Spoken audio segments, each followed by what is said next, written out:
नमस्ते, मैं डॉक्टर पीयूष। आज हम बात कर रहे हैं हमारे मटीरियल मेडिका फ्राइडेज़ के 5th केस की। इस केस में एक छोटा-सा ट्विस्ट रखते हैं। ये केस मैं उतना ईज़िली ड्रग पिक्चर लेवल पर आपको सर्व नहीं करूँगा। ये केस मैं काफ़ी हद तक वैसे ही प्रेज़ेंट करूँगा जैसे पेशेंट से सारी इन्फॉर्मेशन रिसीव हुई।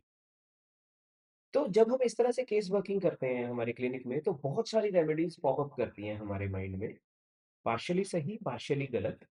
तो इस केस में हम रखेंगे, आप अपना एनालिसिस तो मुझे भेजोगे, उसके साथ हम ये रखेंगे कि आपके माइंड में जौन-जौन सी मेडिसिन्स आती हैं इस केस की हिस्ट्री सुनते टाइम, सिम्पटम से, जिस भी चीज़ से, उसको आप यहीं यूट्यूब के कमेंट्स में लिखोगे और मैं कोशिश करूँगा कि उनके डिफरेंशियल्स आपको प्रोवाइड कर सकूँ। तो ये केस है एक 32 इयर्स ओल्ड मेल का, जिसने प्रेज़ेंट किया लाइकन प्लेनस की प्रॉब्लम के साथ।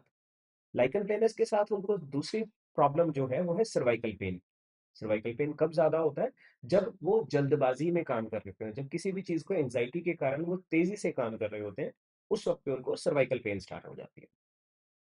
उसके अलावा उनको एलर्जिक ब्रोंकाइटिस की दिक्कत है, एकदम से साथ में राइनाइटिस भी है, तो स्नीज़िंग शुरू हो जाती है अगर रेनी वेदर होता है, गर्म से सर्दी में जाते हैं, सर्दी से गर्मी में आते हैं, तो एकदम से राइनाइटिस के सिम्पटम उसी टाइम स्टार्ट हो जाते हैं और जल्दी वो ब्रोंकाइटिस की तरफ भी प्रोसीड कर सकते हैं।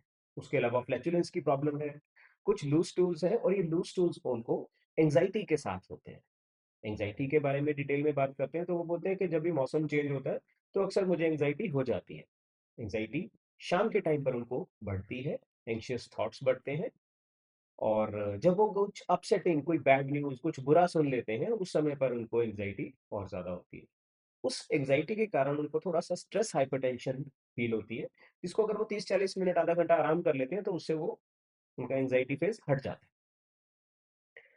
इसी स्ट्रेस हाइपरटेंशन के साथ उनको थोड़े से गट सिम्पटम्स भी एक्सपीरियंस होते हैं और वो बताते हैं कि मेरे पास कोई भी इमोशनल रीज़न हो, कोई भी एक्साइटमेंट हो, तो वो मेरे लिए बहुत जल्दी फिज़िकल पेन और एक जल्दबाज़ी की फ़ीलिंग में कन्वर्ट हो जाता है। फैमिली हिस्ट्री, मदर को डिप्रेशन रहा है, फादर को एंग्ज़ायटी की हिस्ट्री है। नेचर की बात करते हैं, वो कहते हैं कि मैं एक हेल्पफुल पर्सन हूँ, सिंपल पर्सन हूँ और एक बहुत सुकून भरी ज़िंदगी मुझे अच्छी लगती है। मुझे अपनी स्पीड पर, अपने ढंग से अच्छे से काम करना पसंद है, मुझे किसी की इंटरफेरेंस बहुत ज़्यादा पसंद नहीं है। मैं प्रेशर के लिए बहुत सेंसिटिव हूँ और कोई मुझ पर प्रेशराइज़ करे, कोई मुझको डोमिनेट करे तो वो मुझे बिल्कुल भी अच्छा नहीं लगता है, वहाँ पर मैं काम नहीं कर पाता हूँ। मैं अनख के साथ, अनख पंजाबी में बोलते हैं, हिंदी में हम कह सकते हैं, मैं आत्मसम्मान के साथ जीना चाहता हूँ। मैं किसी के आत्मसम्मान को तंग भी नहीं करना चाहता, लेकिन मैं नहीं चाहता कि मेरे आत्मसम्मान को कोई तंग करे। मैं किसी के कंट्रोल में नहीं रह सकता हूँ। वो कहते हैं कि मुझे अपने लेवल के लोगों के साथ, जो मेरे जैसे हैं, जिनकी लाइक्स डिसलाइक्स मेरे जैसी हैं, मेरे को उन लोगों के साथ रहना पसंद है, बजाए कि कोई बहुत हाई-फाई लोगों के साथ मैं रह रहा हूँ। अपने इमोशंस को ज़्यादातर अंदर रखते हैं, बहुत ज़्यादा एक्सट्रोवर्टेड नहीं हैं, बट सोशल रिलेशंस अच्छे मेंटेन कर। चाइल्डहुड की बात अगर हम करें तो वो कहते हैं कि मैं एक बहुत इंटेलिजेंट बच्चा रहा हमेशा से और मुझसे बहुत उम्मीदें थी सबको। 2006 में वो गवर्नमेंट स्कूल से प्राइवेट स्कूल में शिफ्ट हुई, तो वहाँ पर उनको लगता था कि मुझे थोड़ा घुटन महसूस होती है बिकॉज़ यहाँ पर हर कोई पर्सन एक अमीर फैमिली से आता है और वो उसके अंदर थोड़ा-सा खुद को इंफीरियर फ़ील करते थे। लेकिन उन्होंने इस इन्फीरियॉरिटी फीलिंग से सप्रेस नहीं हुए वो, उन्होंने क्या किया कि वो कहते हैं कि मैं अपनी स्टडी में इतना मेहनत करने लगा, स्टडी में मैंने इतना आउटशाइन किया कि मैंने उन सबको पीछे छोड़ दिया। ये चीज़ मुझे सुकून देती है। क्राइसिस टाइम की बात करते हैं कि आपकी लाइफ में कौन से समय बहुत परेशानी भरे थे, तो वो बोलते हैं कि मेरा 2 बारी आउट ऑफ इंडिया जाने का, सेटल होने का वीज़ा रिजेक्ट हुआ, जो मेरे लिए एक मेजर धक्का था। मैंने एक्सपेक्ट नहीं किया था और ये मेरे साथ हो गया। जब सेकंड टाइम वीज़ा रिजेक्ट हुआ तो उसके बाद उनका कहीं भी बाहर आने-जाने में इंटरेस्ट कम हो गया और ओवरथिंकिंग रहने लगी, एंग्ज़ायटी रहने लगी कि मेरी गाँव में पूरे गाँव में रेपुटेशन क्या रही, वे लोग मेरे बारे में क्या सोचते होंगे? ये थॉट्स उस समय से उनको ज़्यादा रहने लगे। वो अपना बिज़नेस स्टार्ट करना चाहते हैं और जो जो भी काम वो करते हैं, जब कोई उनको एप्रिशिएट करता है तो उनको वो कहते हैं कि मुझे सुकून मिलता है, मुझे सैटिस्फैक्शन मिलती है इस चीज़ से कि मेरा काम किसी को पसंद आया।